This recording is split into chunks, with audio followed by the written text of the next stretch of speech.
Okay, so it looks like we have a good crowd now. It's after 4:30, so we'll get set for this annual general meeting and report to the community for the Hamilton Oshawa Port Authority.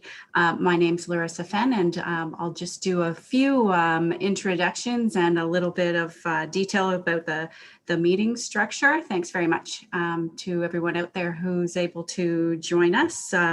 This format was all new for us last year, but we're getting the hang of it, as most of you probably are as well.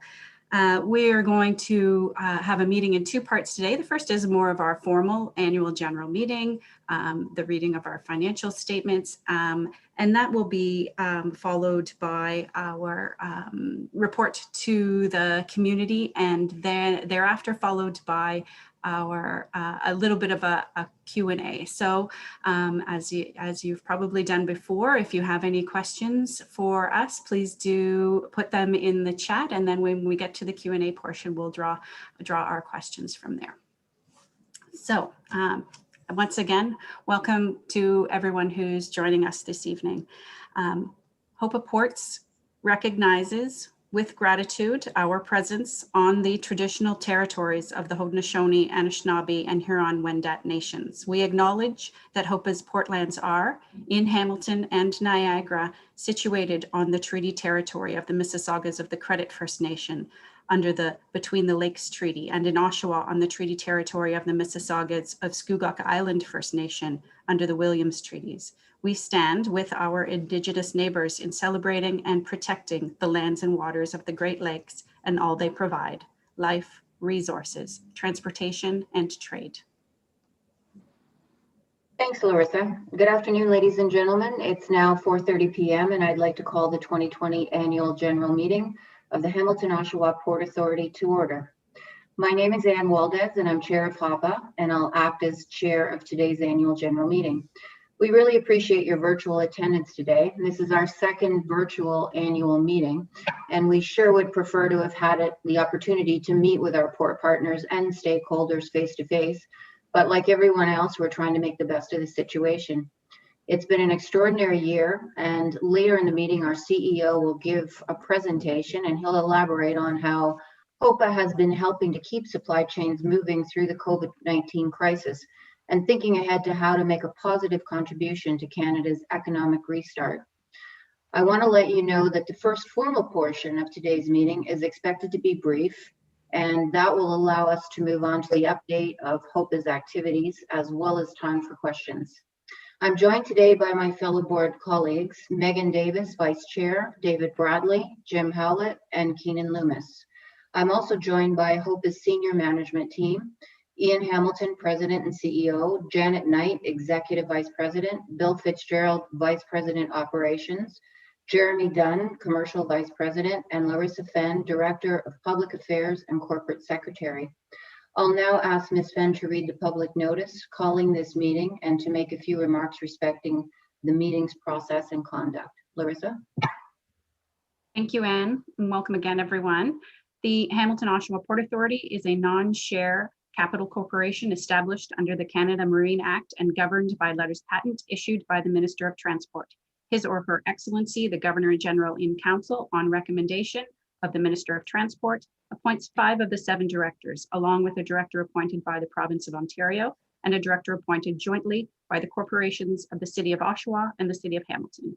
The directors are in office are the only ones who may move, second, and vote on motions at today's meeting. The meeting today is called pursuant to Section 34 through 37 of the Canada Marine Act. A notice of the meeting was published in the Hamilton Spectator, the Oshawa Express, Oshawa This Week, and the Regional newspapers. Conduct of this meeting is voting by board members only and has been noted by the chair. For your reference, Section 4.4 of the letters patent respecting quorum reads: the quorum necessary for the transaction of business at a meeting of the board shall be a majority of the number of directors in office, which the authority has actual knowledge of their appointment. Madam Chair, I would note that we do have a quorum today. Thank you, Larissa. Being that there is a quorum of directors present, I propose now that we proceed with the formal part of the business of the meeting. I now declare that this meeting is regularly called and properly constituted for the transaction of business. Copies of the minutes of the previous Hamilton Oshawa Port Authority's annual general meeting are available for review upon request. The board will now conduct the formal portion of this meeting by having directors moving, seconding, and voting on the necessary motions. I would ask for a motion from the board to dispense with the reading of the minutes from the previous annual general meeting. Madam Chair, I move that we dispense with the reading of the minutes of the previous annual general meeting. Madam Chair, I second that motion. Thanks, David and Jim. All of those directors in favor of this motion, please raise their hand or say aye. Aye. Any opposed? Motion carried. As required by Section 421A of the Port Authority's Management Regulations, the firm of PricewaterhouseCoopers LLP was appointed as the auditors of record for the Hamilton Oshawa Port Authority prior to this annual general meeting. Please let the record show that the firm of PricewaterhouseCoopers LLP was appointed as the auditors of record for the Hamilton Oshawa Port Authority by the board at its meeting held February 24th, 2021, as required by Section 42(1)(b) and Section 42(3) of the Port Authority Management Regulations. Is there a motion to confirm the appointment of the auditors? Madam Chair, I move confirmation that PricewaterhouseCoopers LLP has been retained as auditors for the Hamilton Oshawa Port Authority to hold office from the close of this annual general meeting until the close of the next annual general meeting. I second that, Madam Chair. Thank you, Megan and Keenan. All those directors in favor of this motion, please raise their hand. Aye. Aye. Any opposed? Hearing none, motion carried. The next item of business is the presentation of the corporation's audited financial statements for the year ended December 31st, 2020. For the record, I note that a copy of the financial statements have been available for review on our website for the last 30 days and continue to be available for viewing. I now ask Ms. Janet Knight, Executive Vice President, to speak to the financial statements and to make some general remarks. Janet? Thank you, Madam Chair. Good afternoon, everyone. I will now take you through our 2020 consolidated financial statements. Next. The first slide represents the first section of the financial statements, which is the report of the auditor, PricewaterhouseCoopers, who indicates their opinion as set out in the first paragraph shown on the screen, that the consolidated financial statements present fairly in all material respects the financial position of the Hamilton Oshawa Port Authority and its subsidiary as at December 31st, 2020, and its financial performance and its cash flows for the year then ended in accordance with international financial reporting standards. The next slide, the one after that. The next slide is our next, sorry, Pete. There we go. The next slide shows the consolidated statement of financial position, where 2020 balances are viewed in comparison to 2019 figures. Noteworthy to mention are cash and cash equivalents that total almost 20 million, and trade and other receivables, which total 2.4 million. Property and equipment represents the net book value of assets owned by HOPA, and it amounts to $155 million. Current liabilities include trade payables and other liabilities, which amount to almost 17 million, while employee benefits liability totals 8 million. The total value of equity was 157 million, and the year-over-year change reflects the total comprehensive income for the year 2020, which came in at $5.8 million. On the next slide. The next slide reveals the consolidated statement of income that reflects the operating and non-operating revenue and expenses for the year. In 2020, revenue from operations was 31.6 million. Net income from operations was 7.1. And finally, total comprehensive income came in at $5.8 million. As you can see, these amounts are very similar to prior year levels, which is great. On the next slide, the statement of changes in equity highlights the movement in equity for the year, split by what was contributed, what was earned, and what flowed through other total comprehensive income. On the following slide is the statement of cash flows, which shows the detail of how cash was generated and how it was utilized. In 2020, the operations generated 18.2 million. Just over 19 million was used to fund various port developments.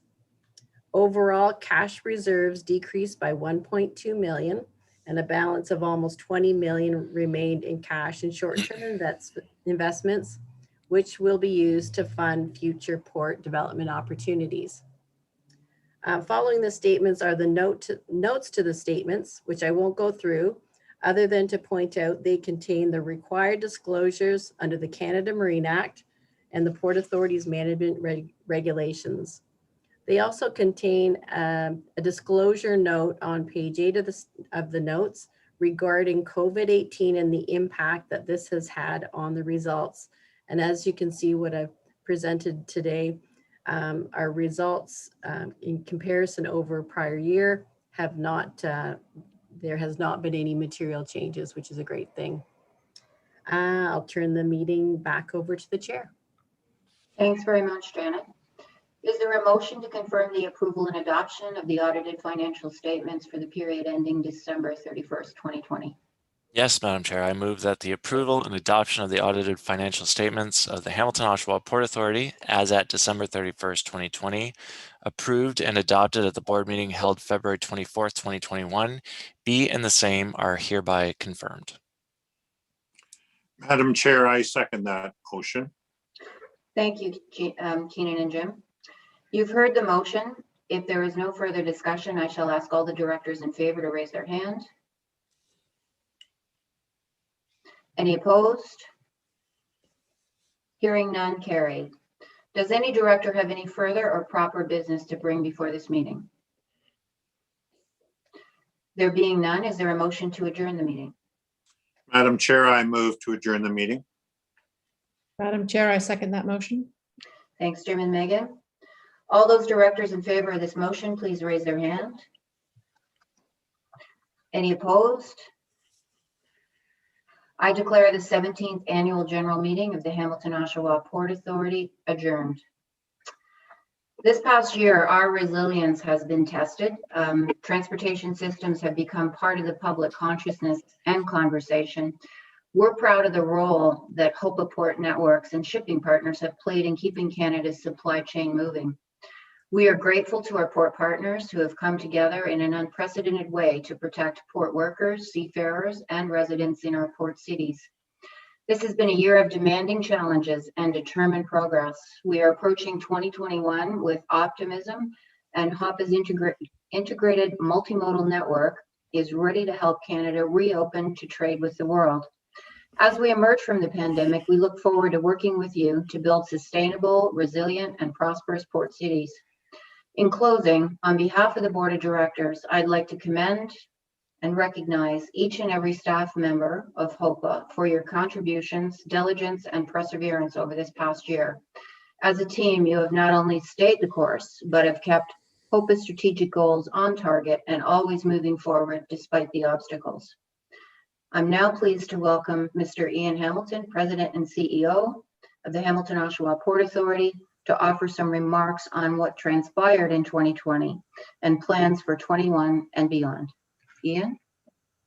Great. Thank you very much, Anne, and thank you very much to everybody who has who's joining us today. We certainly last year at this time when we did our first virtual EGM, I didn't anticipate doing a second one this year. But in preparing for it, we certainly realized how much has happened this year, and both Larissa and Anne have talked about it. It's certainly been a challenging and exciting year. This portion of the presentation will take about 20 to 25 minutes, but it's one of the areas that one of the things I really look forward to doing every year, because it's really are kind of brings a little color to the numbers that Janet shared to us, but also it gives us a chance to be truly transparent with our community and let everybody see what's going on other than just the financials. Of course, it works much better when we can meet face to face, but and even enjoy a beer afterwards and possibly have an informal chat. But we're making the best of it, and hopefully we'll make it back in person for a meeting next year. We're all a bit punch drunk with COVID speak, and I think the words pivot and unprecedented are all we're all getting a bit sick of. But one thing that Anne mentioned that we're not sick of, and that's the whole idea that we're all in this together. We truly are a community, and it's only been through this community, which includes suppliers, users, tenants, labor forces, that we've been able to get through this crisis as well as we have been able to, and to keep the supply chains open. And I really want to express our gratitude to our team, in particular the leadership that they've shown in terms of helping Transport Canada develop policies and dealing with the ships coming into our port. We're about to start a rapid testing facility to try to keep the labor forces all at safe and not run the risk of any shutdowns. And then of course we put together a committee to bring all of the port users under one Zoom meeting to share best practices and to help us understand what we can learn from each other. I apologize, I'm just having problems moving my screen here.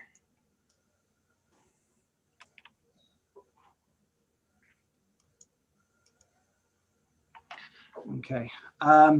Anyways, I can't seem to move it, so I'll just keep going. But so the areas that I really want to focus in on today are really the economic impact that the port has had, the leadership that the port has shown, and what we can do in terms of creating sustainable supply chains down the road. And we want our stakeholders to benefit and really be proud to live in a port city. So if somebody has control of the screen, I'm on the next slide. But there we go. The economic, so in terms of the prosperous port cities, the economic impact that we've had really goes in three different forms. It's the investment, and we did invest over $30 million into assets last year. The cargo operations, and we'll talk a little bit further about that, but it's been a very, very successful year, all things considered. And then the facilitation of trade, and really the work we can do in keeping trade moving. We'll talk a lot about the role we can play and how we've really supported and tried to support the development of long-term sustainable supply chain solutions, and really what we've done to try to make the communities that we exist in proud to live in a port city. So talking first about the prosperous port cities, and as I said, it's certainly not been not without its challenges this year, but in the end, it has been a very successful year with record investments being made, strong cargo volumes, and really laying the foundation for recovery. And a lot of that I think we've started to see already with the growth in the economy and the comeback since the real doldrums in the summer of last year. So to recap the regional impact, the economic impact of the fort and the cargo that we come through, it supports 40,000 jobs in the province, and that's linked to the $3 billion worth of cargo that moves through. And it supports the key industries, really the steel industry, the construction industry, the agri-food, and the manufacturing communities. So we take our role very seriously, and relish in the port partnerships that we have that help to support and keep those 40,000 individuals employed, and the economy continuing to prosper. Specifically, Janet talked a little bit about a fair bit about the actual operating statements, but one number that we're very keen to look at is what we call the operating income, and that was over $15 million, and that's effectively the the earnings before depreciation, and that's the money that we generate each year that we can use to reinvest into our assets and to help support the businesses that use the port, and also to facilitate additional trade. The Port of Oshawa had an exceptional year last year, and had its biggest cargo year ever, and moved close to $300 million worth of cargo. And Hamilton, the volume stayed very consistent with where they were in 2020 or 2019, and also were consistent with where the 5-year average was. And that came in just under $3 billion worth of cargo. So overall, $3 billion. And in view of where the volumes ended up and where we started, we believe it was quite an accomplishment. And where we were in July, we were actually, this chart illustrates it, but come July, we were actually 30% down. And we were really forecasting a very challenging time for both the operations at the port, but really for Ontarians and Canadians who depend on these goods and to keep themselves employed in the production that opportunities that they create. But by the end of the year, we managed to see the cargo rebound, and we hit almost, as I said, identical to where we were in 2019, which we think was a pretty phenomenal accomplishment. And thanks again to all of the port partners and the users and the hard work they did to achieve that.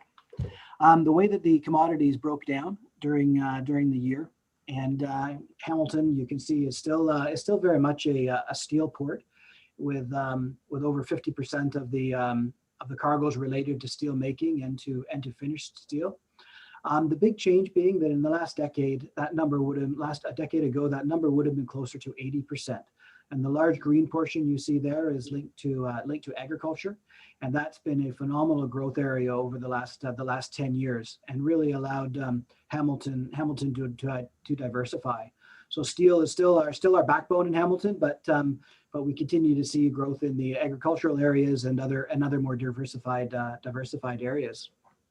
Oshawa, it's really the construction industry that drives the volumes, and you've got and also steel there. But the big one to watch in Oshawa is going to be the growth in the agricultural area. And unfortunately, we've moved to the next slide, but the slide was it did show that the agriculture was starting to show some presence in there in the green area, in the lighter green and the green. But over the coming years, we anticipate that this is going to be one of the areas of the greatest growth, and the utilization and the development of the Solio facility, and with our partners at QSL, it's been it's one of the opportunities, I think, for Durham farmers that we can really take advantage of. So, of the $30 million in investment, it's part of, as Janet showed in her slides, about $19 million was money that the Hamilton Oshawa Port Authority put in it directly, and the remaining portion came from the National Trade Corridor funds. But overall, it broke down where about 14% of that money went to Oshawa and 86% of it went to Hamilton. A big chunk of it went into the development of buildings, and I'll talk a little bit more about that in the next slide. But the one thing I wanted to illustrate here was the money that went into all three different modes of transportation, with 22% going into the roads, 7% going into rail, and 15% going into marine. And I think it does a wonderful job to illustrate the investment that comes across all of the different modes, and truly painting a picture of the sort of the multimodal hub, industrial hub that a port really is, and where we see ourselves continuing to evolve. What does $30 million in investment look like? You see it on the screen now. Some of the big projects, we had built a wonderful extension to the Fluke warehouse, and that was full before even the paint was dried. So congratulations to them. That's a great new asset. And the road side, we did a lot of work on Hobson Road and on Sherman Avenue in developing those gateways and those corridors in and off of the port. FMT, a great partner here in Hamilton, we rebuilt some of their storage facilities, and also we rebuilt some of their dock walls. One of the other exciting projects in Oshawa was the demolition of the Petrocore tanks, something that the citizens of Oshawa have been looking forward to for probably over a decade. And I think it's something that that we were quite delighted to do and deliver on a promise that we made when we amalgamated with Oshawa. Now that space can be repurposed and utilized into cargo space and employment lands. So that leaves us to where we really are and where we want to work towards being part of the economic recovery. And as I mentioned earlier, we think we've already seen this take root, and where you've got the economy now back to where it was in 2019, and 6% growth from where it was midway through last year. So we're already seeing very, very strong volumes. We're seeing a reinvigoration of the trade within the United States. And we're also seeing a lot of investment committed by both the government in Canada and the government in the United States around infrastructure, all of which I think the investments we made in 2020 are going to be hugely important in facilitating that trade and accommodating the additional cargo flows that will go through. One of the areas in particular in Canada, we applaud the federal government in the $1.8 billion that they allocated to the National Trade Corridor Fund, which all the transportation industry will take advantage of, and those investments again to create sustainable, resilient supply chains. Going on to transportation sector leadership. The situation we're all in together as a result of the pandemic has been an incredible test of our resilience. Canadians as a people who have proven themselves by their ability to make sacrifices and do the right thing by their fellow citizens. Our healthcare systems, first responders, frontline workers in food service and elsewhere, and those caring for the ill and elderly in our communities are all giving us reasons to be confident and proud. We're also very proud of our colleagues in the transportation sector who are working hard to deliver the goods we need. Previously practically invisible, the role of supply chain and so logistics in our communities has become a little better understood. Something that Anne talked about a little bit in her talk is that supply chains have long been invisible, and now understanding how important they are, whether you're talking about toilet paper on the shelves or vaccines being distributed. I think every Canadian has a whole new appreciation of the role of transportation and the critical components of supply chains today, more so than they did a few years ago. We have implemented protocols to keep all of our workers safe and our communities safe.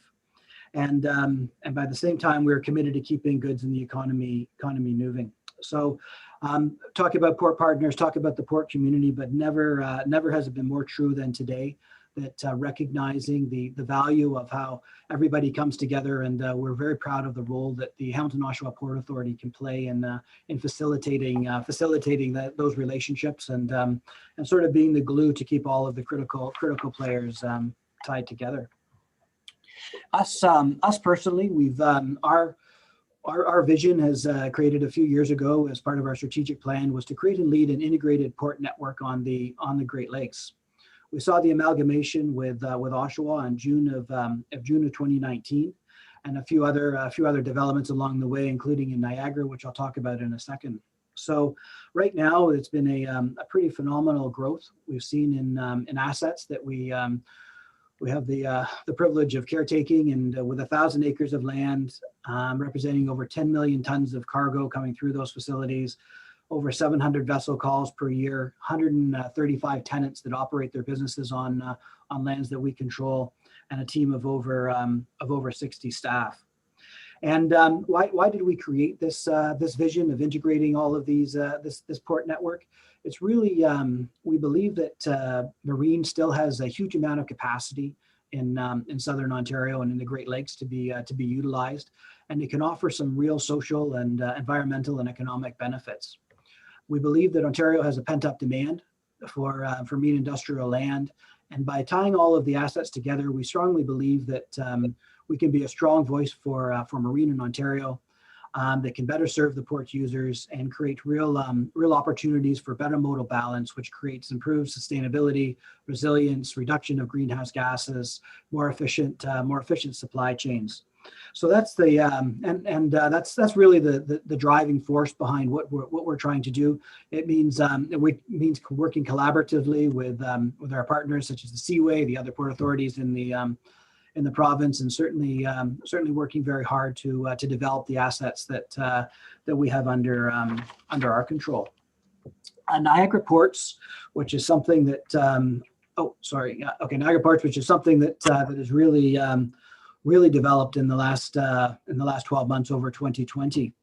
And we've acquired some land in Thorold, about 13 acres that is adjacent to Seaway controlled or Seaway managed Transport Canada property, and also management of a property owned by Bioveld, which is an old the Resolute paper site, which is 155 acres. So we're really starting to create a hub in Thorold, which is served by both marine and rail, and also have excellent connectivity to roads. We're just at the end of this month, we'll acquire a small piece of property in Port Colborne, and we believe there's some real opportunities to develop in Port Colborne, another hub. And then the final piece would be in the final multimodal hub that we envision is in Welland. And that one is a little bit more of a longer term project, but again, we think there's some huge opportunities and potential. And as the Greater Golden Horseshoe area gets continually congested, and we see increased demand for manufacturing facilities, we think that creating that critical infrastructure in the Niagara region is going to be really important for continuing to facilitate manufacturing and industry in the Southern Ontario and the Greater Golden Horseshoe. One of the areas that's been really exciting for us is the amount of support we've had throughout the region. We've had the region as a government has supported us. The municipalities have. All of the mayors from the municipalities that we operate in have signed an MOU to support the development of Niagara Ports, and then we've had phenomenal support from industry. So all in all, we think we're off to a great start. There's a lot of work to do in this area, but it's really something that we think can be part of the fabric to a successful Ontario down the road. Another project that we worked on was the foreign trade zone, and working in partnership with the city of Hamilton and the airport. Hamilton became a foreign trade zone point, and that's going to create some neat opportunities and create some real unique value propositions for companies to relocate into the Hamilton area. We've already seen some great ways for Hamilton businesses to save money in terms of deferring duty and offering different distribution methods and exporting and adding value to products before they clear customs. So this is something we're just getting our heads around the real potential of it, and the leadership now that the city of Hamilton is showing in driving it forward is going to be critical. And both as partners, both the Port Authority and the airport are excited to be involved in it. Another really neat initiative that we've launched as a push from the Transport Canada's freight visibility work was the Fluid Intelligence partnership that we created between ourselves and McMaster. So the Hamilton Oshawa Port Authority was made a data steward to house data from all of the different modes. So one of the challenges we've had in really taking advantage of creating sustainable and the most efficient supply chains possible is the data that integrated data from marine, from rail, and from trucking all in one place, and then having the analytical ability to use that information to create uncover opportunities that industry can step into and say, let's create new services, create opportunities where the governments can understand where investments can be made, understand where capacity is, and understand where overcapacity is being felt. So we're very, very excited about this project. It's just getting off the ground now. But over the coming years, with strong support from Transport Canada and a great partnership with McMaster University, we really think this is going to have an influence on how we're able to develop transportation and supply chains down the road in the Southern Ontario and Greater Golden Horseshoe area. Now we're The other area, which is quite exciting, the final sort of stool of our leg of our stool is Port City Pride, and we're very genuine when we say that it's one of our guiding lights, that we want the citizens and the stakeholders in the communities that we operate to truly be proud and to benefit from being part of a port city. And not only is that the economic benefit and the sort of the hardcore business side of it that I talked about earlier, but also it's the softer side and the quality of life areas that we think we can influence. So I'd like to go through some of the initiatives that we've got on the way and some of the accomplishments that we achieved in 2020 and some of the ideas we have going forward. One of the really exciting projects is Fisherman's Pier, and that's the area under the Skyway Bridge. And we've really looked at this for a number of years, and I think some of you have been following us have probably seen a few false starts maybe a decade ago, but we've really got some momentum, and we've split the project up into 4 key elements. One of them, the first being the create of a biopark, and we've partnered with the University of Guelph, who've come up with some real neat ideas of what that can look like and how we can develop that green space. The lighthouse, which we're finalizing the arrangements with the Department of Fisheries of Oceans and Public Works, and hopefully we'll announce very soon that the future of the lighthouse and our plan to open that up to the public, which will be fantastic. And we're doing that in close partnership with the Beach Canal Lighthouse Group. We're working with a bit of a celebrity around town, Patrick Birmingham, and he's helping us to develop a plan that would light up the bridge so we could see it through from all the way around the bay, both from the Burlington side and from the Hamilton side. And that's the Skyway Bridge, and we really think that that's going to be something that all of Hamilton can take pride in, and something that could be a lot of fun. And then the final area is around the piers and the boat launch. And again, this is something that we're in close communication with Transport Canada, and you may have seen recently a lot in the news about the future of the piers. And we certainly believe that there is a model to keep those piers open to pedestrian traffic in a safe way, and that requires the close cooperation with the City of Burlington, the City of Hamilton, Transport Canada, and we believe we can play a big role in making all of that happen. So that's what Fisherman's Pier is.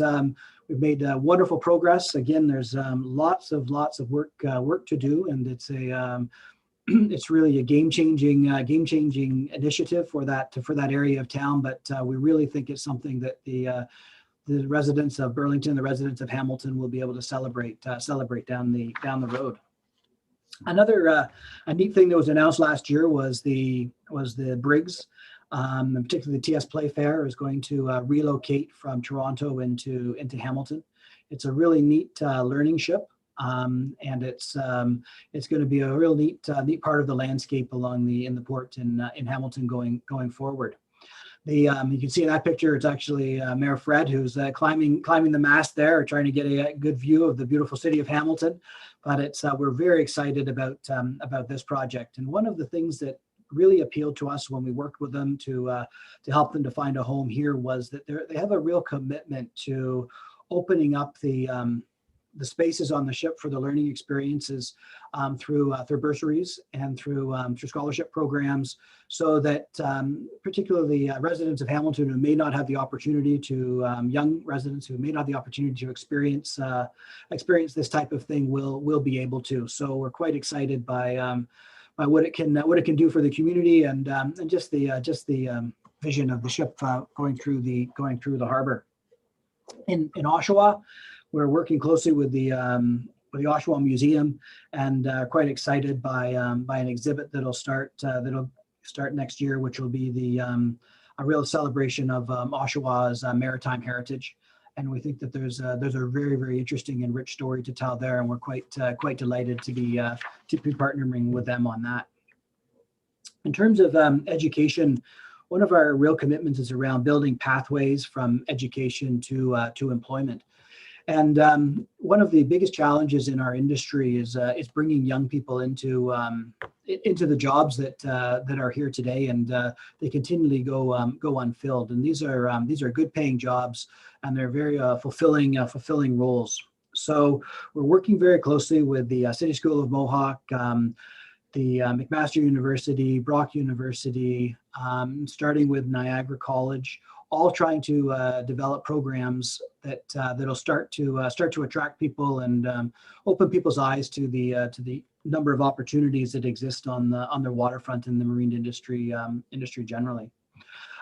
In this same area, we do work closely with other programs. Ontario Tech in Oshawa, we're starting to try to find projects to do with them. But we really think we've got a role to do something that nobody else has, and create living laboratories and allow these institutions to really open their eyes and their students' eyes to what opportunities exist in our industry and at the waterfront. When the next area to talk about is the land use plan in Oshawa, and this has been a huge project and taken well over a year, and it's something that we're very proud of, and the collaboration we've had with both the community of Oshawa and the municipality of Oshawa in developing a transparent look at what the future of Oshawa holds, and how we're going to interact with the community. So it's we've just you can access it online if anybody is interested, and we're still at the consultation stage. We just held a very well attended open house last week, and working very closely getting the feedback from the city of Oshawa. But it's something that we undertook when we amalgamated, the two ports amalgamated, and something that I think that a level of transparency that really the citizens of Oshawa were looking for, and something we're quite proud to deliver on. So that'll be finalized in 2021, but it's certainly the brunt of the work was completed in 2020. Something that if you're in the industry, you'll have heard about it, but Green Marine, which is really an industry standard and benchmarking program around environmental stewardship. And the Port of Hamilton has been extremely successful in continuing to improve our position. 1 being you meet the minimum standard, and 5 being you truly are exceptional. And so you can see at the Port of Hamilton, we've got a pretty good scorecard, and we continue to strive to move our numbers to 5. Oshawa, we actually re-enrolled into the program last year with a goal to getting it off the ground, and I think we've made a great start. And our goal is to get Oshawa up to the standard of Hamilton in the coming years. But it's something that we're very, very committed to, and it's a wonderful way of benchmarking ourselves against other industry or other companies inside of the shipping and marine industry. So it's we'll continue to we'll see some progress in Hamilton, but there's only so far you can go when you're at number 4. But we will see lots of growth in Oshawa. From just some of the overall projects around environmental partnerships and the leadership role we've taken inside of there. There's quite a few on the list, and we've been involved in everything from tree planting to dealing with waste heat projects, to the installation of the sea bins at the recreational marina, the installation of electric vehicle charging. So there's been a lot of cool stuff here. But the one area that I'd like to talk a little bit about is the actual refueling of an LNG vessel here in Hamilton. And last year we worked closely with Degagné and Rev LNG to do a pilot project and refueled the first vessel in the Great Lakes ever with LNG. And we see LNG as part of a whole number of different solutions in greening the way we operate in the marine industry. And there's lots of different initiatives, and LNG is just one of them. But we're very proud that we were able to take part and help facilitate that project. And we've already seen a few more vessels lined up to come in this year for refueling. So that's another one of the ways that we can kind of move towards our commitments, which is really to be carbon neutral by the year of 2025. But it's an exciting project and something that we're quite serious about.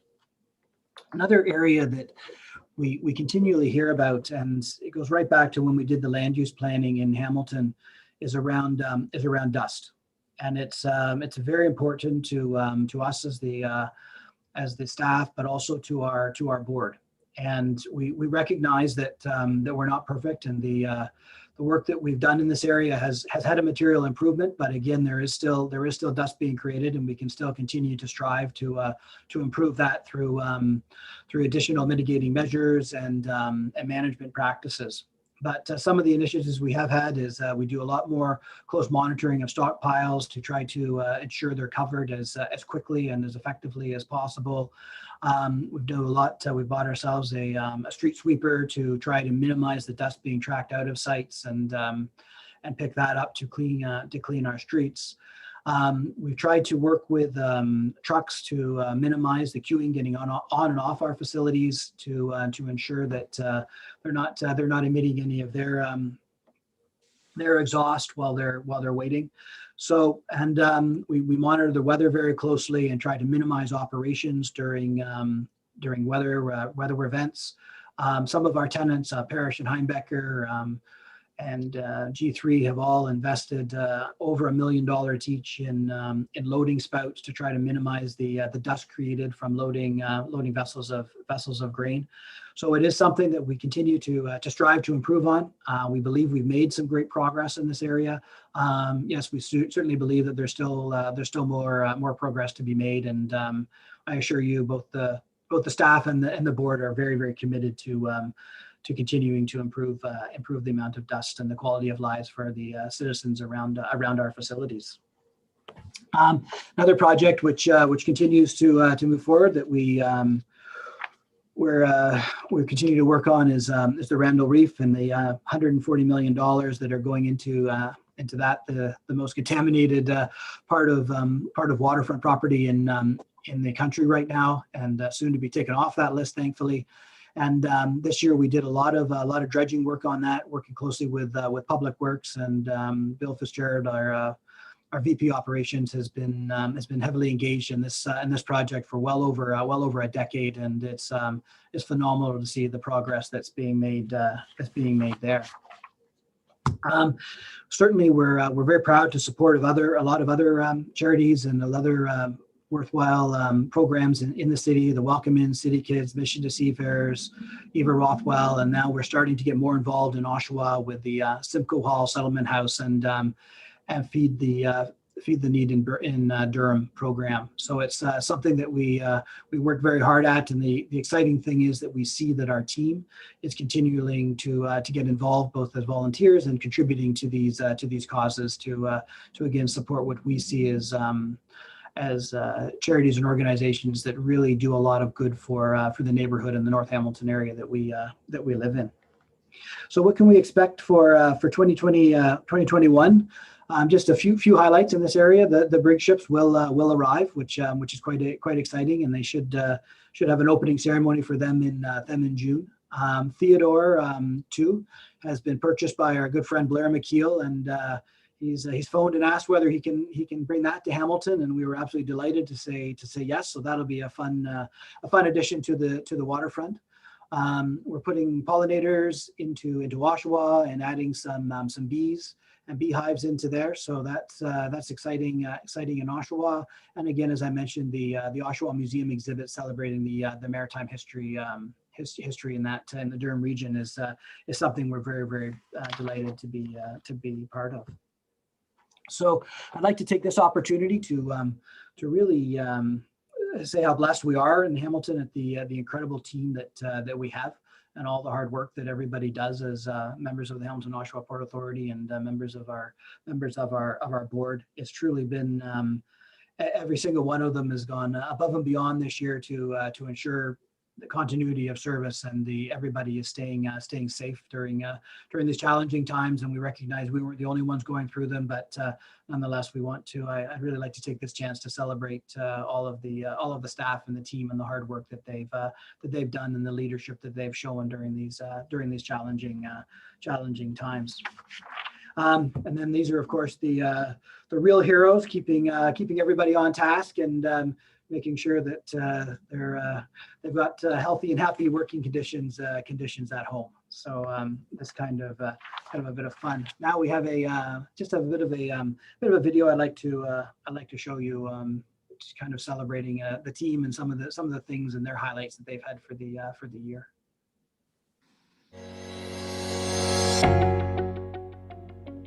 2020 has certainly been an interesting year. I think one of the highlights for me is living through a global pandemic, and that our HOPA family has remained healthy and productive throughout, so that's been fantastic. My favorite thing about 2020 at HOPA was how our team started out the year not really knowing how to use Salesforce and not really knowing how to use some of the different technologies, but the commercial team in very short order picked up on how to use Zoom, how to interface with customers on Zoom, and how to do outreach using technology that I never thought we'd be able to do in 2020.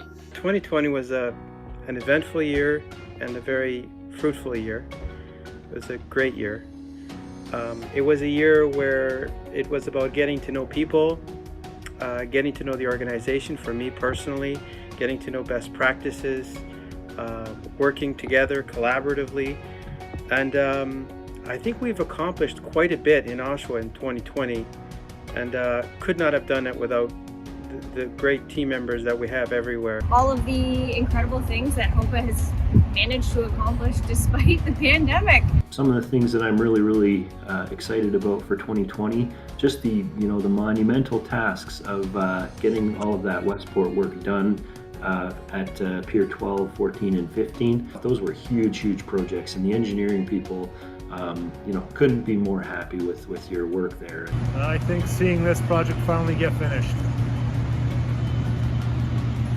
My team had no lost time injuries for 2020.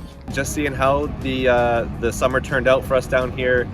The weather's been awesome. The boating community just in general has really come together this year with everything, and we've had a positive experience. Everybody's been having fun on the docks. In September, we actually partnered with the Hamilton Police Marine Unit and Crime Stoppers of Hamilton, and we introduced Crime Stoppers on the Water. So it was a brand new initiative between the three parties, and we look forward to bringing that into 2021. This year, I think for the first time, we've really stepped into our vision of being a multimodal network on the Great Lakes. For me, it's been really gratifying that particularly in our new host communities, people are really embracing the good work we do, and that's the result of the hard work of the whole team. And what we are as an organization is really exciting. My favorite part and my least favorite part are probably the same, but certainly the arrival of COVID-19 is as sad as it's been, is watching the Hamilton Oshawa Port Authority team respond and keeping our supply chains open is something that's made me extremely proud. And seeing everybody perform safely and efficiently every single day through this crisis is something I'll remember for the rest of my life.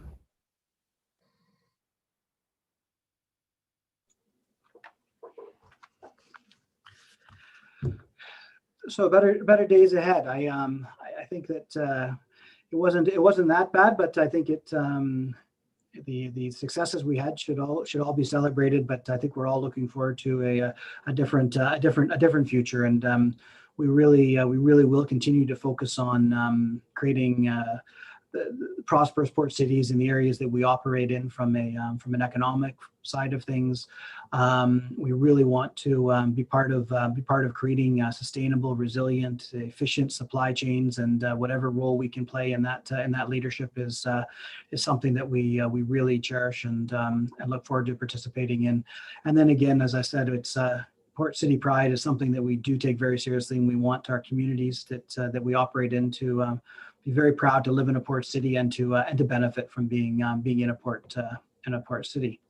So that's really the what I wanted to share with you today. Thank you very much for taking the time to spend it with us. And again, we're hopefully if anybody has any questions, I'm happy to answer them now. We do have a question from Julia in the chat about the foreign trade zone designation that has been achieved in Hamilton. Maybe you could elaborate a little bit about what that designation is about and whether it extends to Oshawa.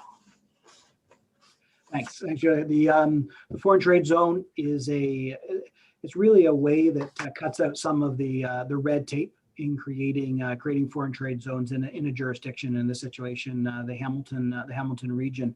So it allows companies to more efficiently bring their goods in and hold them in inventory before they actually enter into the country.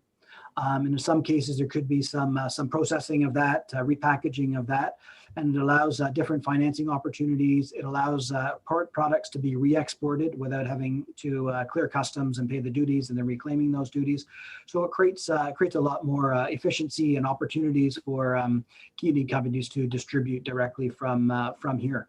So in terms of Durham Region, we know that the Durham Region is very, very interested, and their partnership with the City of Oshawa and the Durham Region Municipal Government or regional government, and they've reached out to us, and we've said that we would be delighted to work with them and partner with them on developing Oshawa or Durham Region as a foreign trade zone point as well.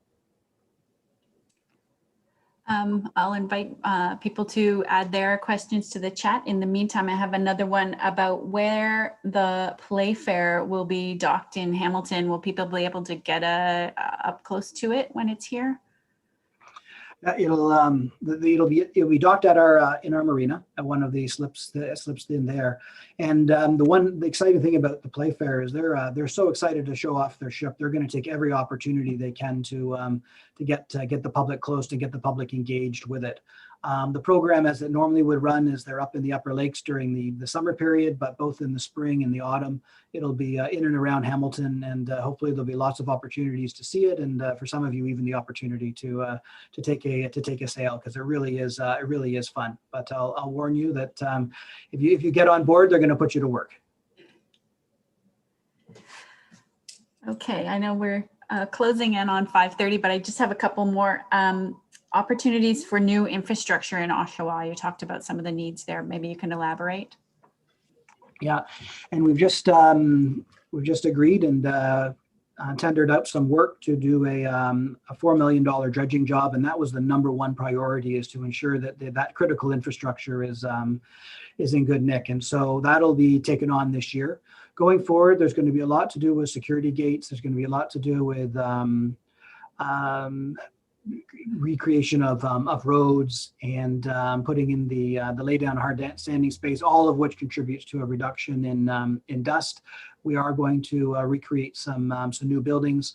So in total, there's about a $29 million investment plan that we put into place over the next 5 years in Oshawa. But and we think it'll be quite transformative. And one of the other areas, it doesn't take up the hugest chunk of the money, but really greening the edges around the Port of Oshawa to try to create a better interface with the community is one of our priorities as well. So hopefully you'll see some of that going down the road. Sounds good. We had a question actually about the availability of the slide presentation. So I'll just respond that yes, we'll release the presentation on our website, and then the broadcast will be available on our YouTube as well.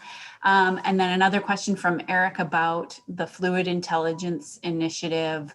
Can potential partners reach out to us to discuss how they can be involved potentially in that initiative?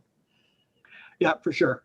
So ourselves and McMaster University, we're both through the MITL program are working closely together. If you want to reach directly out to ourselves, then maybe even we'll respond with an email address on the chat to Gina. She'll act as our point person and see how to best engage you and see how you can get involved with the program. Okay, sounds good. What else? Short sea shipping. You mentioned short sea shipping. Can you elaborate a little bit about what the opportunity might be there?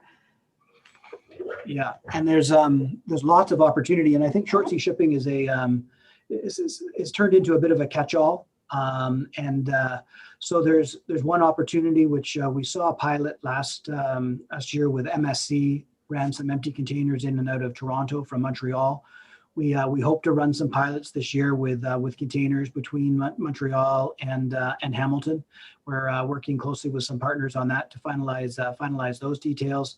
We see some other opportunities to utilize short sea shipping for bulk materials that would be moving around the Great Lakes. And then longer term, we think that there could be an opportunity to take trucks and load them directly onto barges and purpose-made vessels through a roll-on, roll-off system, and take those trucks off the road. And potentially, if you link together, for example, Hamilton and Oshawa, you could avoid the congestion of the downtown area. So there's a lot of different opportunities, and I think that the Fluid Intelligence project will help us to understand the kind of give the evidence to support those initiatives. But hopefully, in the coming years, we'll see some real kind of opportunities being leveraged. It's the timing has probably never been better with a focus on greener supply chains and the increased congestion around the GTHA. Okay, we have just a couple more. Julia is asking about the FTZ designation, where you can get more information, and I will refer to investinhamilton.ca. That's our partners over at Hamilton Economic Development have all of the information on their website. And then the maybe this will be the last one when we'll wrap it up. The 25 million expected to be invested in Oshawa. Where does that come from? How does that work? Good question. The vast majority of it comes directly from ourselves and the kind of earnings that we can generate from our operations. But we are very keenly looking at the $1.8 billion in the NTCF fund in hopes that they can find a way to support us and support the critical investments that are needed in Durham. So I think that we'll make those investments no matter what. But I think that if we can get access to the NTCF, it'll really accelerate how quickly we can make them. So I'll say thank you to everybody for your questions. If you have more, please anytime reach out to us at community@hopaports.ca or follow us on social media for all of a behind the scenes look at port activity at any of our locations. I want to say thanks again to everybody for attending today's meeting, and have a safe and happy evening. Thank you.